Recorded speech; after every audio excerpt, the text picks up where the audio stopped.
গণতন্ত্র ও মানুষের ভোটাধিকার ধ্বংস করার কারণে শেখ হাসিনার ন্যাক্কারজনক পতন ঘটেছে বলে মন্তব্য করেছেন কৃষক শ্রমিক জনতা লীগের সভাপতি বঙ্গবীর আব্দুল কাদের সিদ্দিকী। তিনি আজ রবিবার সকালে টাঙ্গাইলের সন্তোষে মাওলানা আব্দুল হামিদ খান ভাসানীর সমাধিতে শ্রদ্ধা জানানোর পর সাংবাদিকদের প্রশ্নের জবাবে এই মন্তব্য করেন। কাদের সিদ্দিকী বলেন, এই দেশের মানুষ চাই গণতন্ত্র, চাই ভোটাধিকার। শেখ হাসিনার এরকম ন্যাক্কারজনক পতনের কারণ তিনি মানুষের ভোটাধিকার দেননি, মানুষের ভোটাধিকারকে সম্মান করেননি, পরপর কয়েকবার ভোট দিতে দেন নাই, যার ফল এই পতন।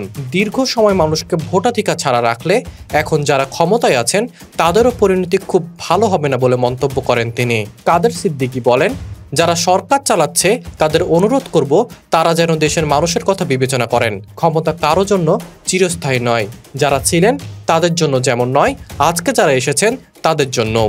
এজন্য দেশের মানুষের কথা চিন্তা করুন, দেশের মানুষকে সম্মান করুন। মাওলানা ভাসানীর অবদান স্মরণ করে কাদের সিদ্দিকী বলেন, মাওলানা ভাসানীর জন্ম না হলে পাকিস্তান হতো না, আর পাকিস্তান না হলে বাংলাদেশ হতো না, বাংলাদেশ না হলে আজকে আমাদের এই অবস্থা হতো না।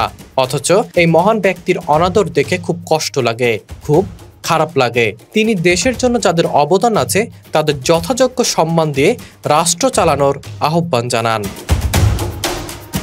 Munna Nazm Rifat, BD archive.